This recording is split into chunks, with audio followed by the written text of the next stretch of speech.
In this video, I will teach you logic in Excel using if function from absolute zero with real hospital laboratory data. If you can understand English, you will understand this. Before we move forward, let's quickly remind ourselves what we already know. In the last lesson, we learned three very important ideas. First, can't if. Can't if can't things, but only when the condition is met. Some if adds number, but only when a condition is met. And third, a condition. A condition simply means only when something is true. I want you to remember this and memorize it. Can't if can't, some if adds, if makes decisions. Okay? Now, let's talk about logic. Logic means if something is true, do this. Otherwise, do that. For example, if a patient's age is 60 or above, call them senior. Otherwise, call them adult.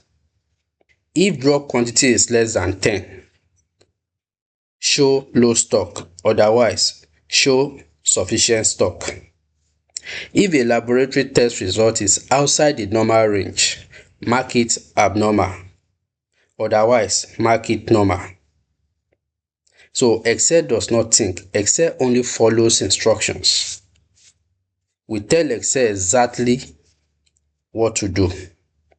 Now, let me introduce you to one of the most important functions in Excel. It is called if function.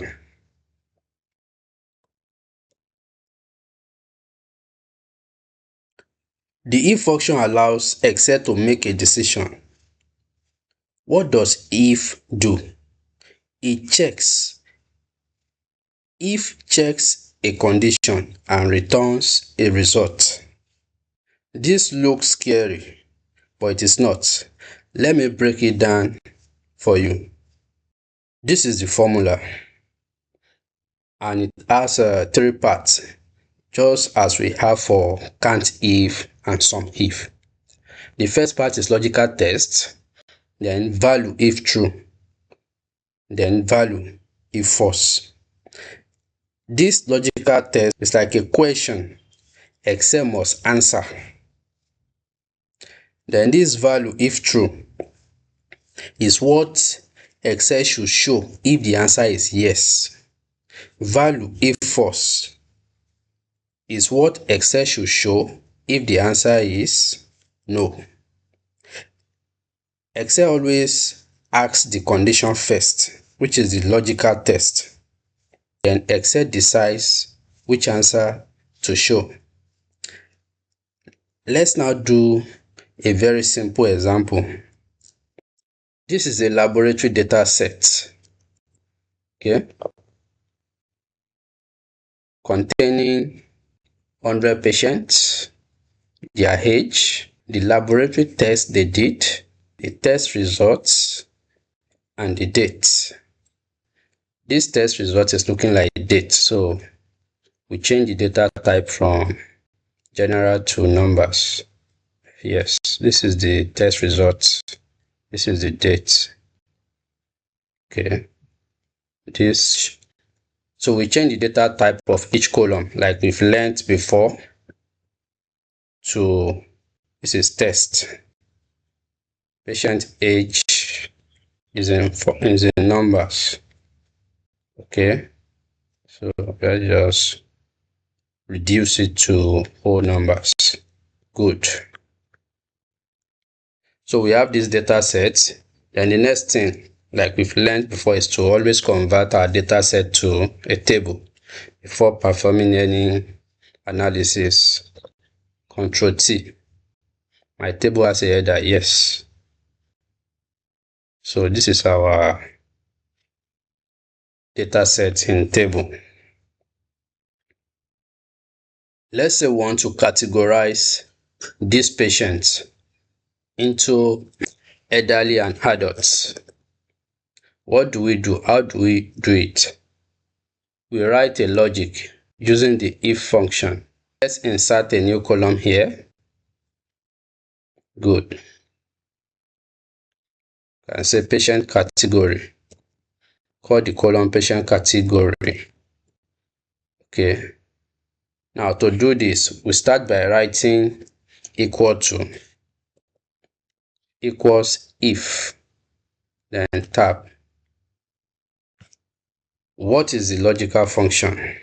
Equals if B2, that is this patient age, is greater than or equal to 60,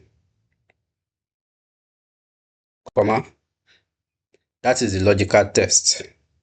What will be the value if 65, which is B2, is greater than or equal to 60?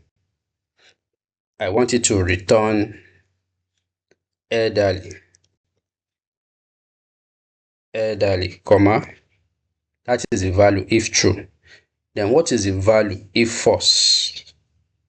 I want it to return adult. But don't forget, we said anytime we write test inside the formula, we must always put the test in quotes. So if we don't put it in quotes, it will return error. So put elderly in quotes, put adult in quotes.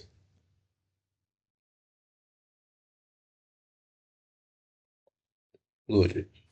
If B3 is greater than or equal to 60, return elderly, otherwise return adult. So automatically, because our data is in table, it calculates for all rows at once. So this 65-year-old patient is categorized as elderly, 42 adult, 71 elderly, and so on. Excel now check each row one by one. What happens if the age is 45 or 42?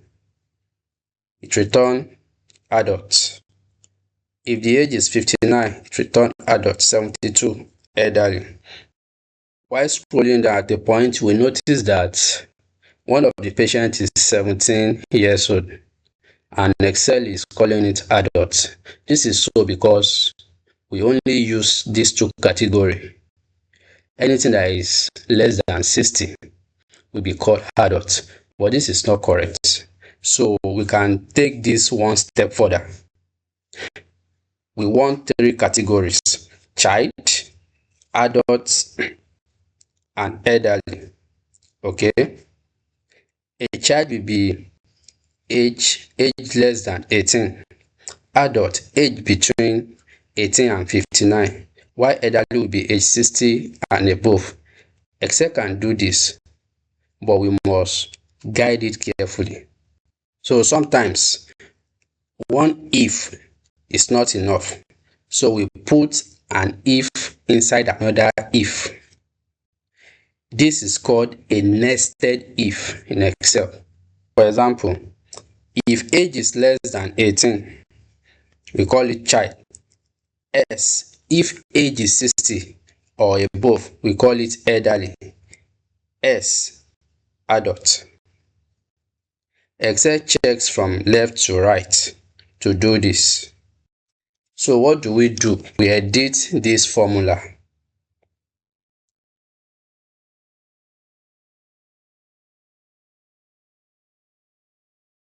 So let's edit the formula. Equals if B2 is less than 18, call it child, comma, then we nest another if inside this main if. Okay, then we'll put if, open bracket again, if B2 is greater than or equal to 60, we call it elderly,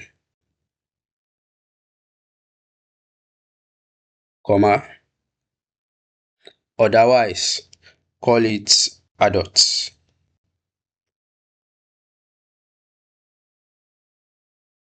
Can you see?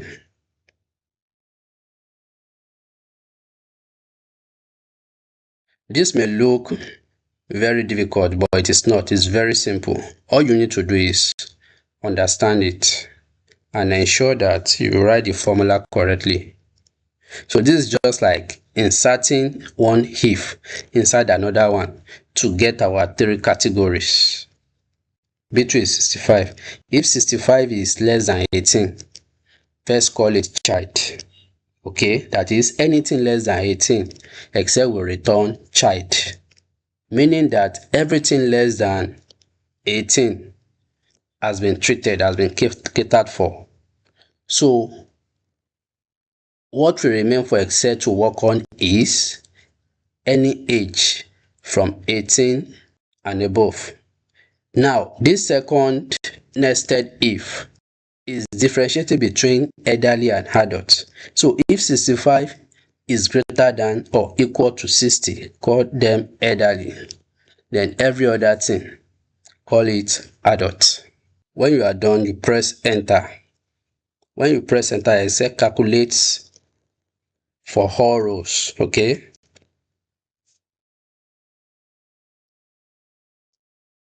So notice that anything less than 18 has been changed to child.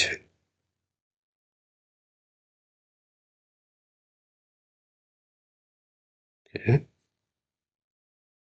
So this is 16. A 16-year-old patient is a child, 49 is an adult, 72 is an elderly. Okay, this is how to use if statement, if logic. Okay, so we can rename this sheet lab data.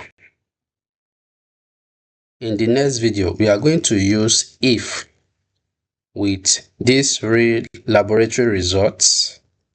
Excel will automatically decide whether a patient result is normal or abnormal. See you in the next video.